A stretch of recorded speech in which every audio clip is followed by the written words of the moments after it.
Eh bien, salut tout le monde, c'est MIRB et on se retrouve pour la critique du film Supergirl de Zack Snyder. Tu vois, ouais, non, un petit accent anglais, désolé, hein, je suis bilingue et tout, du coup, bon, j'arrête mes conneries.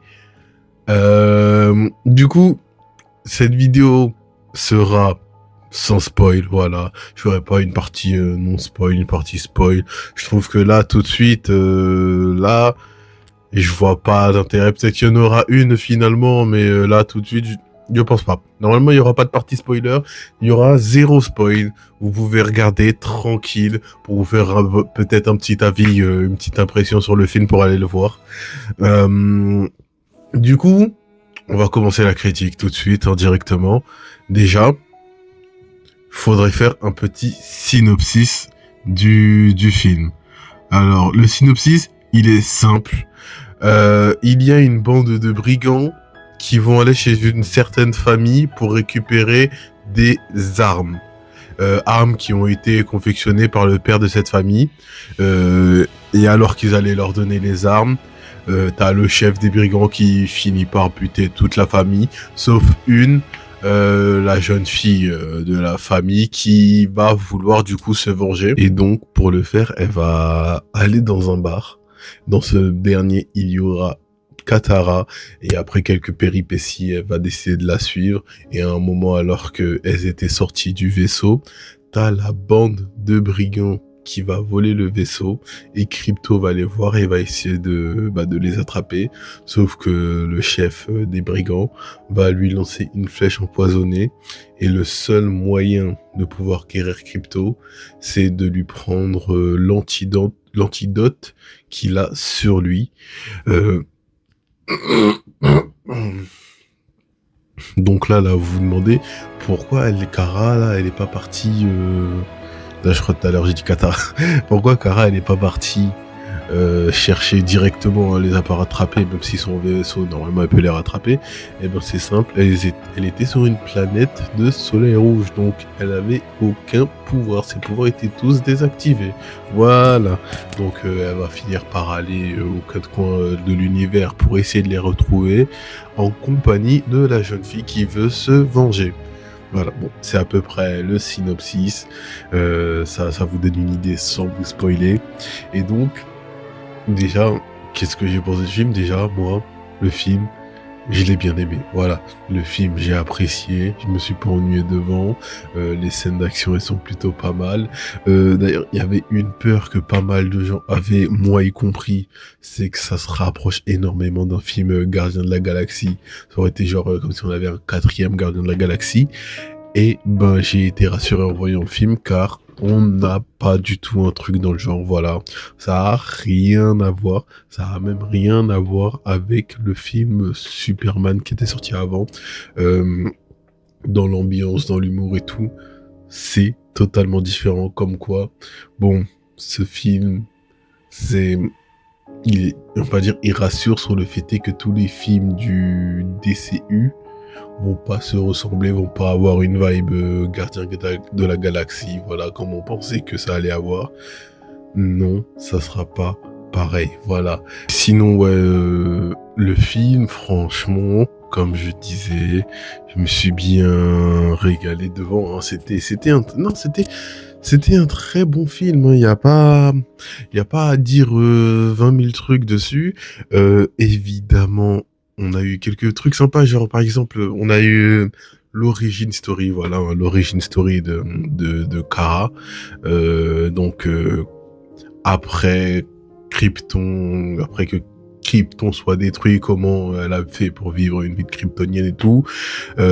Surtout qu'elle est plus jeune que Clark, hein, que Kal-El. Donc comment ça se fait et tout, qu'est-ce qui s'est passé après tout ça, pourquoi elle est venue sur Terre et tout le tintouin. On a tout ça. On a sa rencontre avec Crypto, voilà. D'ailleurs, en parlant de ça, ça fait plaisir de fou, car vous en doutez vu avec le synopsis que j'ai fait, Crypto n'est pas dans ce putain de film, ou en tout cas, il y est très peu, voilà. Il est au début. Je vous dirai pas, voilà, Crypto, Crypto, on ne le voit pas dans ce film et ça fait plaisir de fou. Voilà, merci de nous l'avoir écarté parce que je vous assure que dans Superman, il était insupportable. Voilà. Dans Superman, Crypto, moi, j'en pouvais plus. Au bout d'un moment, c'était marrant 5 minutes. Mais au bout d'une heure, on n'en peut plus de le voir, quoi. Ça y est. Faut arrêter avec Crypto. Je sais même pas d'ailleurs pourquoi ils l'ont mis, quoi. Je veux dire, c'est un peu chelou, quoi. Bon, bref. De toute façon, il est là, voilà. Donc, mais là, dans ce film, il est très peu présent. Voilà. L'ambiance générale est bien plus sombre, sans l'être énormément, que le film Superman. C'est pas du tout... Ah ouais, le film Superman, t'as vu, c'était archi coloré de partout. Là, c'est plus terne.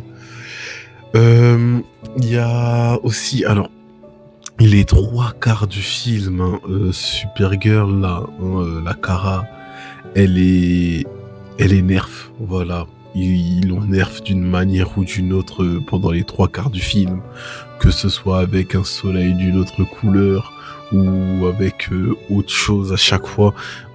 Les 3/4 du film, elle est nerf, voilà. Après, j'ai envie de te dire, c'est normal, si elle ne l'était pas, elle roulerait littéralement sur tous ses adversaires dans le film, hein, genre là, il y a personne qui pouvait lui tenir tête. Il y a un personnage qui aurait pu, mais c'est pas son ennemi pendant le film, quoi. Donc, tu vois,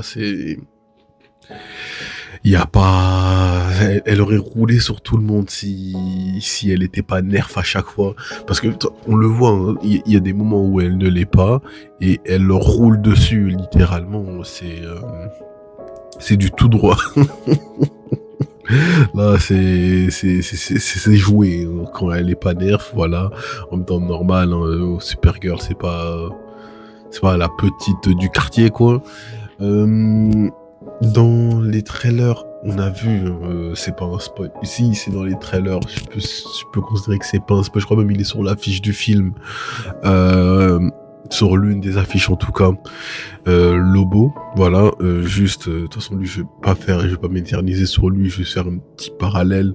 Jason Momoa en Lobo, c'était la meilleure idée en fait. C'était la meilleure idée en fait, y a rien d'autre à dire, je veux dire. Le beau, c'était pas Aquaman, t'as vu? Il a donné une aura à Aquaman, là, très clairement. Aquaman, avant, tu pensais à Aquaman, tu voyais juste un gars sur son petit poisson, là. Tu vois, c'était pas le héros de la Justice League auquel tu le pensais. Là, il a donné une autre image à Aquaman avec les films. Mais c'était pas Aquaman, Jason Momoa, t'as vu? Là, en Lobo, c'est lui, voilà, c'est lui, là, y a pas à tortiller, c'est clairement lui. Là, le gars, c'est Lobo, hein, je sais même pas pourquoi c'était pas le premier choix directement dans la Snyder Cut, là. C'est Lobo, voilà, c'est Lobo. Maintenant, la question que je me pose, du coup, Aquaman, ça va être comment? Parce que j'imagine qu'il sera dans le DCU. Hein, c'est quand même l'un des persos principaux, entre guillemets, de la Justice League, quand même. Hein, t'as genre Superman, Batman, Wonder Woman, Flash, Aquaman, le Martien, tu vois. C'est les gros. Là, récemment, depuis DCU, il y a Cyborg aussi, mais en vrai, Cyborg, c'est pas ceux qui sont dans les premiers, on va dire. Dans ceux que tu penses en premier, tu vois, la grosse team, on va dire, c'est ces six-là, là. Donc, moi, j'attends de voir Aquaman, maintenant, à quoi il va ressembler. Est-ce qu'il sera plus comics accurate? Parce que jusque-là, pour le moment, ils les font comics accurate, hein, les personnages. Hein. Juste, tu regardes dans le film le costume de Supergirl, même avant le costume de Superman et tout, c'est comics accurate de fou, donc Et j'attends de voir le Aquaman, vu que ça va pas être Jason Momoa, maintenant qu'il fait Lobo. Maintenant, est-ce que Lobo, on le verra dans d'autres films aussi, d'autres films, d'autres séries aussi, parce qu'on a vu qu'ils font des séries, genre il va y avoir Lanterne là bientôt qui va sortir. On verra, on verra, on verra. En tout cas, Lobo, c'était sympa, personnage sympa du film, voilà. Jason Momoa en Lobo, comme je le dis encore, mais meilleure idée, voilà, merci. Merci de l'avoir pris en Lobo, voilà. Bref. En vrai, j'ai pas grand chose d'autre à dire sur le film, hein, sans spoiler, hein. Encore une fois, je vais pas faire de ce party spoil, hein, là, c'est sûr. Non, je vais pas en faire, ça sert à rien. Allez voir le film. Le film, franchement, vous allez passer un bon moment devant. Vous allez pas, c'est pas un mauvais film, voilà. C'est un bon film. Tu passes un bon moment. Et, est-ce qu'il est meilleur que Superman? Je crois perso, je pense l'avoir un peu préféré à Superman, hein. Mais pas de beaucoup, mais quand même, je trouve que, ouais, Superman, il y avait des trucs pas fous, que là, je trouve qu'il n'y a pas. Bon, non, oui, non, je crois que j'ai préféré Supergirl à Superman, voilà. Donc, quand même, c'est fort, voilà, tu vois. Donc, le film est plutôt pas mal, allez le voir. Je vous conseille d'aller le voir, c'est un bon film, allez le voir. Là, en plus, aujourd'hui, là, c'est la fête du cinéma ou je ne sais quoi. Donc, je suis allé le voir à 5 balles la place, voilà. Donc, profitez-en, je sais pas, la fête du cinéma, c'est jusqu'à quand? Je crois que ça dure 3 jours seulement. Donc, allez le voir, voilà, c'est un bon film. Voilà, ça va être tout pour cette petite critique de film, hein, sur Supergirl. Je suis pas un critique de fou, hein. Moi, je vous dis, c'est pas, c'est pas facile, bref. Vous, si vous avez vu le film, essayez de me dire ce que vous avez pensé en commentaire, évidemment, sans spoiler. Et si vous avez pas vu le film, allez le voir, il est quand même sympa. Sur ce, je vous dis à une prochaine pour une prochaine vidéo sur la chaîne. Likez, abonnez-vous, partagez et prenez soin de vous. Salut.